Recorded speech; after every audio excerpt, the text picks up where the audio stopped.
बिस्मिल्लाहिर्रहमानिर्रहीम। अस्सलामुअलैकुम नाज़रीन अकराम, नई वीडियो में आपको खुश आमदीद कहते हैं। रूस और यूक्रेन के दरमियान जारी जंग में नया मोड़ आ गया है। ताज़ा तरीन अपडेट्स के मुताबिक यूक्रेन ने पलटकर रूस पर पहला फिजाई हमला किया है, जिसमें ऑयल डिपो को तबाह किया गया है। 2 यूक्रेनी हेलीकॉप्टर्स की रूसी शहर में घुसकर बमबारी हुई है, जिसमें मुतअद्दिद अहदाफ को निशाना बनाया गया है। प्यूटन इंतजामिया की जानिब से भी इस हमले की तस्दीक की गई है, जबकि इस हमले में मुतअद्दिद शहरियों और रूसी फौजियों की हलाकत की तस्दीक की गई है। नाज़रीन अकराम, इस वक्त यूक्रेन और रूस के दरमियान जारी जंग में तीसरी आलमी जंग की राह हमवार कर दी गई है और इसमें अमेरिका ने कलीदी किरदार अदा किया है। इस जंग के हवाले से ताज़ा तरीन अपडेट्स क्या हैं और अमेरिका किस तरह जलती पर तेल का काम कर रहा है, इस पर हम आज की वीडियो में बात करेंगे। ताहम वीडियो की तफसील में जाने से पहले चैनल पर नए आने वाले दोस्तों से गुजारिश है कि हमारे चैनल को सब्सक्राइब कर लें, बेल आइकन पर क्लिक कर लें, ऑल नोटिफिकेशंस को ऑन कर लें, ताकि हमारी नई आने वाली वीडियोस आपको बर वक्त मिल सके। नाज़रीन इकराम, जोग्राफियाई तौर पर देखें तो मारियोपोल नक्शे पर एक नुक्ते जितना है, मगर ये जजीरा नुमा क्रीमिया से आगे बढ़कर आने वाली रूसी अफवाज के सामने अब भी चट्टान की तरह कायम है। रूसी अफवाज शुमाल मशरक की जानिब पेश कदमी कर रही हैं ताकि अपने साथियों और रूस नवाज बागियों से मिल सकें, जो मशरकी यूक्रेन के दोनबास खिते में मौजूद हैं। बरतानिया की जॉइंट फोर्सेस कमांड के साबिक कमांडर का कहना है कि मारियोपोल पर कब्जा रूस की इस जंग में कलीदी हैसियत का हामिल है। जब रूसी क्रीमिया और रूस के दरमियान जमीनी रास्ता कायम कर लेंगे तो वो इसे बड़ी स्ट्रेटेजिक फतह तस्वुर करेंगे। अगर मारियोपोल पर कब्जा हो जाता है तो रूस का यूक्रेन की बहर अस्वद की 80% साहिली पट्टी पर कब्जा मुकम्मल हो जाएगा, जिससे यूक्रेन की बहरी तिजारत मुनक़ते हो जाएगी और वो दुनिया से कट कर रह जाएगा। नाज़रीन इकराम, हमला आवर फौजों को गुज़श्ता 3 हफ्ते से रोके रखकर दिफाई फोर्सेस ने उनकी बड़ी तादाद को मसरूफ रखा हुआ है, मगर रूस की जानिब से इस शहर पर फौरी कब्जे में नाकामी के बाद रूसी जर्नैलों ने 21वीं सदी में कुरूने वुस्ता के मुहासरों की हिकमत अमली अपना ली है। उन्होंने मारियोपोल पर तोपखानों, रॉकेटों और मिसाइलों की बारिश करते हुए 90% से ज्यादा शहर तबाह कर दिया है। इसके अलावा इन्होंने बिजली, पानी, खुराक, दवाओं और गरमाइश तक रसाई बंद कर दी है, जिसके बायस इंसानी बहरान पैदा हो गया है। मॉस्को इस बहरान की जिम्मेदारी यूक्रेन पर डाल रहा है। एक यूक्रेनी रुकने पार्लियामेंट ने कहा है कि रूस मारियोपोल को भूखा रखकर हथियार डलवाना चाहता है। नाज़रीन इकराम, रूसी अफवाज इस वक्त जवान मर्दी और बड़ी बहादुरी के साथ रूसी अफवाज का न सिर्फ मुकाबला कर रही हैं, बल्कि यूक्रेन ने रूसी सरजमीन पर भी बमबारी शुरू कर दी है। यूक्रेनी फोर्स ने 1 माह से जारी जंग के दौरान पहली बार रूसी सरजमीन पर फिजाई हमला करके ऑयल डिपो तबाह किया है। प्यूटन इंतजामिया ने यूक्रेन फोर्सेस की जानिब से की जाने वाली बमबारी की तस्दीक की है। इसी तरह इस्तांबुल में फ्रीकैन के दरमियान मुज़ाकरात भी जारी हैं और खार्किव के गवर्नर ने दावा किया है कि रूसी अफवाज ने कई इलाकों को खाली कर दिया है।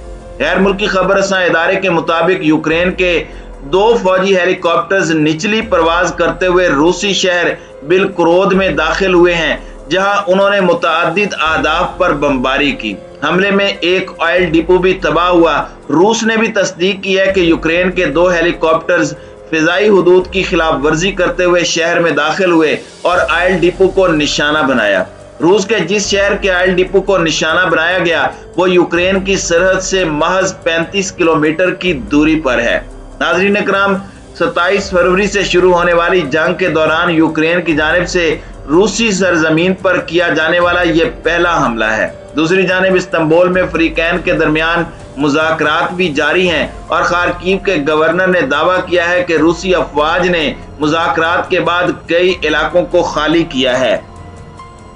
नाज़रीन इकराम, अगर हम मारियोपोल की बात करें, जो कि यूक्रेन में रीढ़ की हड्डी की हैसियत रखता है, तो मारियोपोल बहर अस्वद के हिस्से बहर अजूफ पर एक स्ट्रेटेजिक अहमियत का हामिल बंदरगाही शहर है। اس کی گہری برتس کے باعث یہ بحر عزوف کی سب سے بڑی بندرگاہ ہے اور یہاں لوہے اور سٹیل کے بڑے کارخانے موجود ہیں۔ عام حالات میں ماریو پول سے ہی مشرق وسطیٰ کو سٹیل، کوئلہ اور مکئی جاتی ہے۔ اب 8 برسوں سے جب سے ماسکو نے کریمیا پر 2014 سے قبضہ کر رکھا ہے تو یہ شہر جزیرہ نما کریمیا میں روسی افواج اور ڈونیسٹک اور لوہانسک میں روس نواز باغیوں کے درمیان سینڈوچ بنا ہوا ہے۔ یوکرین کی بچی کھچی معیشت کے لیے ماریو پول کا ہاتھ سے نکلنا بہت بڑا دھچکا ہوگا۔ ماریو پول ازوف برگیڈ نامی ایک یوکرینی ملیشیا کا گڑھ ہے۔ واضح رہے کہ بحیرہ ازوف ماریو پول کو باقی کے بحیرہ اسود سے جوڑتا ہے۔ ازوف برگیڈ میں دور جدید کے نازیوں سمیت انتہائی دائیں بازو کے عناصر موجود ہیں۔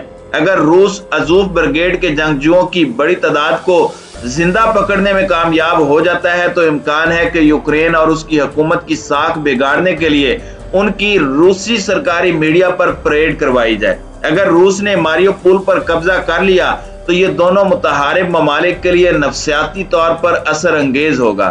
ماریو پول میں روسی فتح سے کرملن اپنی آبادی کو سرکاری میڈیا کے ذریعے دکھا سکے گا کہ وہ یوکرین میں اپنے مقاصد حاصل کر رہا ہے۔ ناظرین کرام، صدر پیوٹن کے لیے یہ جنگ ذاتی نوعیت کی لگ رہی ہے اور ان کے نزدیک اس کی تاریخی وجہ بھی ہے۔ وہ یوکرین کی بحیرہ اسود کی ساحلی پٹی کو نئے روس کا حصہ سمجھتے ہیں، یعنی وہ زمینیں جو 18ویں صدی میں روسی سلطنت کا حصہ تھیں۔ ماریو پول فی الوقت اس مقصد کے حصول کے لیے ان کی راہ میں کھڑا ہے۔